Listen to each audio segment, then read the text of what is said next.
Hi everyone, how are you doing? Solomon Lee here, your favorite philosopher, author, and martial artist, which we'll actually be covering a little bit about today. So, the title of this video, Why the Sith are Generally More Powerful Than Jedi. I suppose I should go into context about how this topic actually came up. So the other day during one of my training sessions, I was with some students and we're having fun with these new padded sticks I got for training.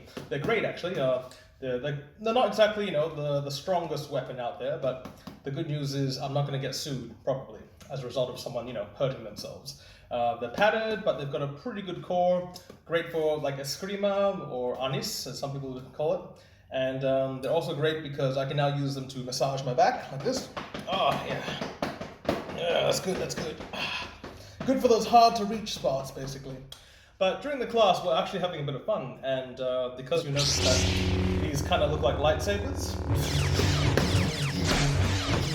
we had a lot of fun with that. Boys will be boys, and even the girls are getting in on it. But essentially, the topic of the dark side, the light side, Sith versus Jedi, that came up in the class, and it actually raised a very interesting point. Someone once asked, is it more powerful, is it better to be a Sith or a Jedi? And if you look at it, historically, the two sides have sort of been in equilibrium. When one side gets the upper hand, they're usually toppled by the other side, vice versa. It happens all throughout the books, the movies, even, I guess, the games too. Not that I played the games too often. But essentially, the idea is why Sith are generally more powerful than the Jedi, even though I just said that generally there's an equilibrium and the two sides are mostly equal. I would actually argue that the average Sith is actually more powerful than the average Jedi, and that's even if we don't count the rule of two, which sort of always has a master and an apprentice, which was set up by Darth Bane. Basically, the rule of two only wants two Sith to be around at any given time, and that way each generation of Sith will become stronger, which seemed to have worked for the most part. When we think about how powerful, Palpatine was, for instance. But let's look at it from a different perspective, and let's just say, there's more Sith around, and let's say the number of Sith and the number of Jedi are relatively, equal. In that situation, I'd still think that the Sith are actually going to be more powerful, generally more powerful than the Jedi, especially during the early times, during the training phase with everything. And a big part of that, I think, is, a big part of that, why I believe that, is because Sith and Jedi have very different approaches when it comes to how they train.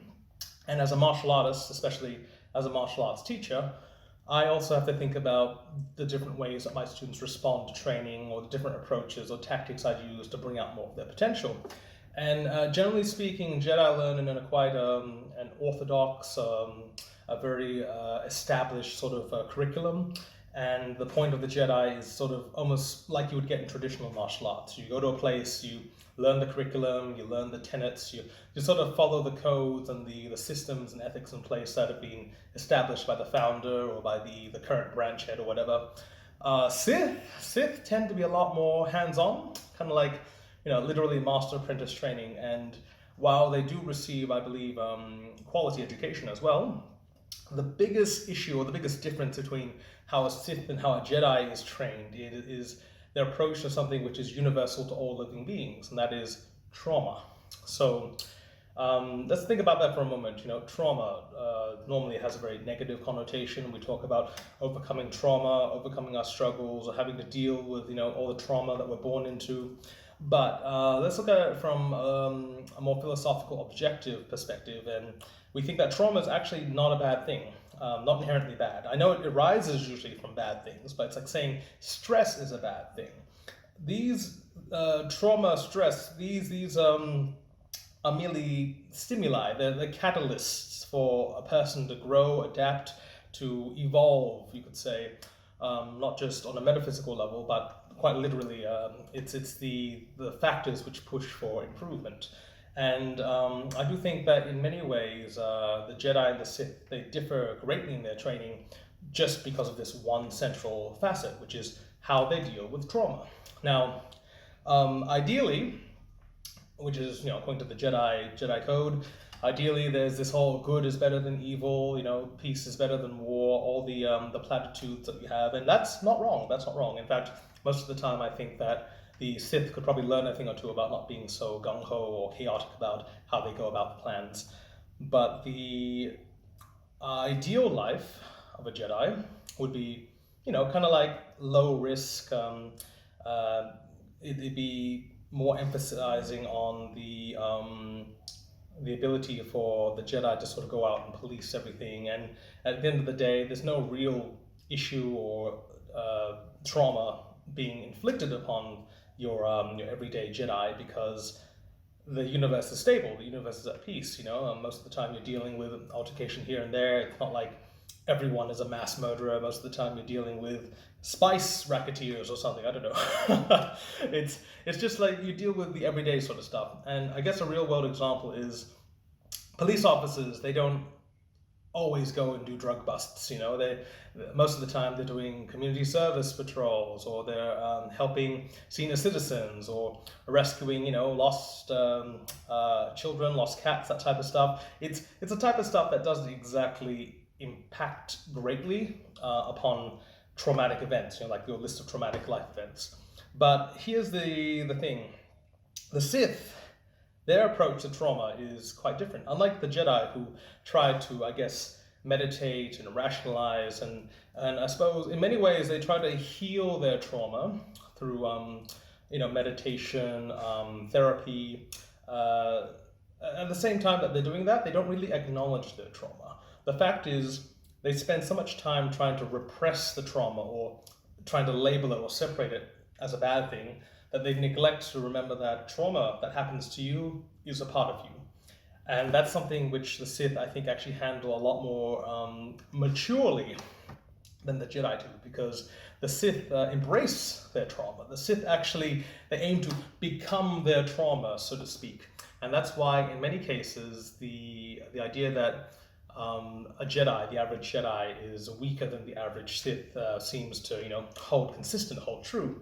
And that's because, in many cases, battle itself is quite a traumatic event. Any sort of conflict is what gives birth to a lot of trauma and stress. So in battle, when Sith and Jedi clash, generally the Sith is going to kill the Jedi.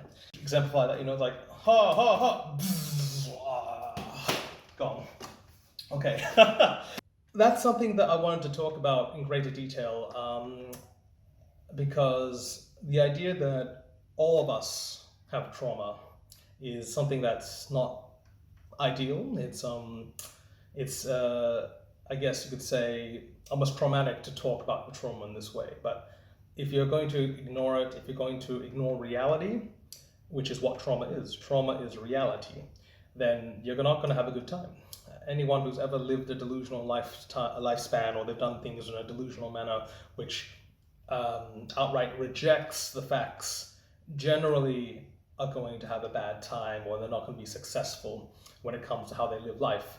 And in many cases, despite the fact that the Sith go through a lot of traumatic events because it's part of their syllabus, you could argue. I mean, you think of Palpatine and the fact that his master, Darth Plagueis, just spent all the time torturing him psychologically.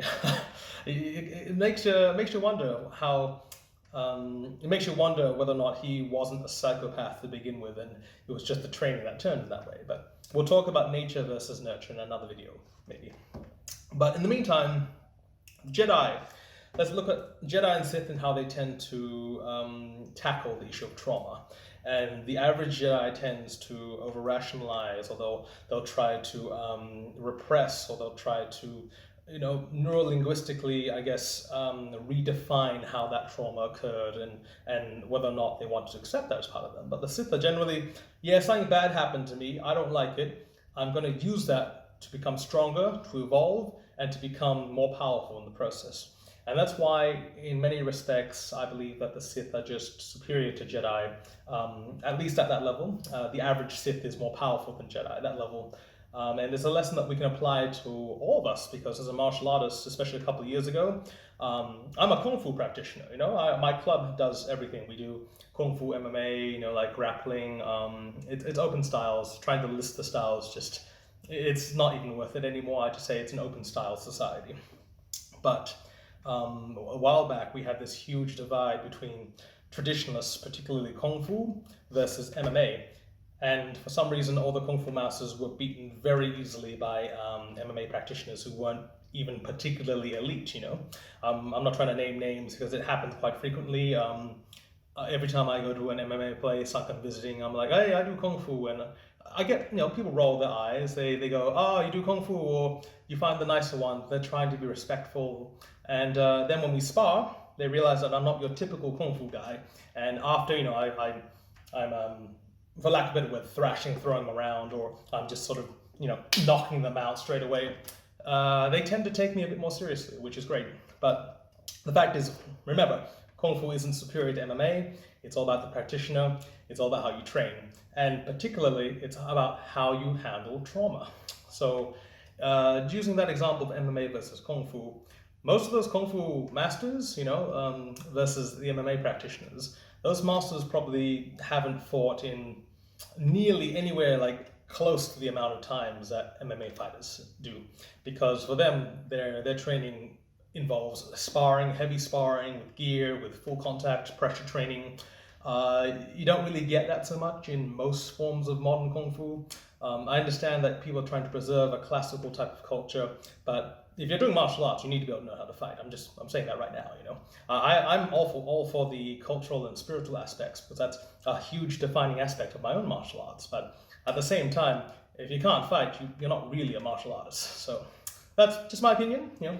Take it how you will. If you want to fight me, come at me, bro. But anyway, the whole point, I guess the final point I want to make is that overcoming trauma is to accept the impermanent, to accept the things that happen to you, to accept the things you cannot control.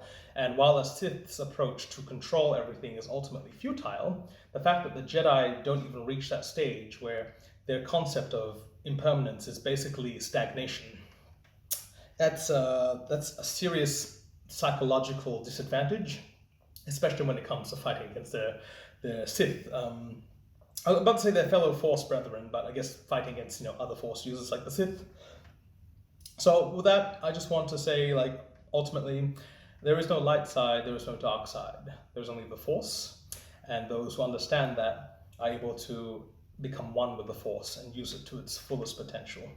And that's why on this topic, even though generally the Sith are stronger than, like, a Sith is stronger than a Jedi, I do believe that at the highest levels, it is the Jedi who are able to take lessons from the Sith in how they deal with trauma, adapt and evolve and embrace it, that are actually the ones who overcome trauma versus Sith who are quite happy just sort of embodying their trauma. So for that reason, I do believe that the greatest examples or the greatest heights of Force feats would probably be accomplished by the Sith. No, not the Sith, the Jedi. The Jedi. I think that Sith who take that approach of the Jedi to be able to, construct some sort of discipline around their own training or their own paths to power are the ones who reach the greatest heights as well. So at the end of the day, like I was saying before, there's no light or dark side, there's only the Force, and there's the practitioners who try to understand and embody that. So all things in consideration, I just want to say, finish off with wishing you all a happy Halloween, to wish you good health, good fortune, and most importantly, I'd love to see you at the next video. Thank you very much. So Solomon, Yeah? who's your favourite avatar in the Avatar The Last Airbender franchise? Probably be Avatar Yun, the one that they found before Kyoshi. Avatar Yoon? Yeah, Avatar Yun. I don't think he counts as an avatar. What do you mean he doesn't count as an avatar?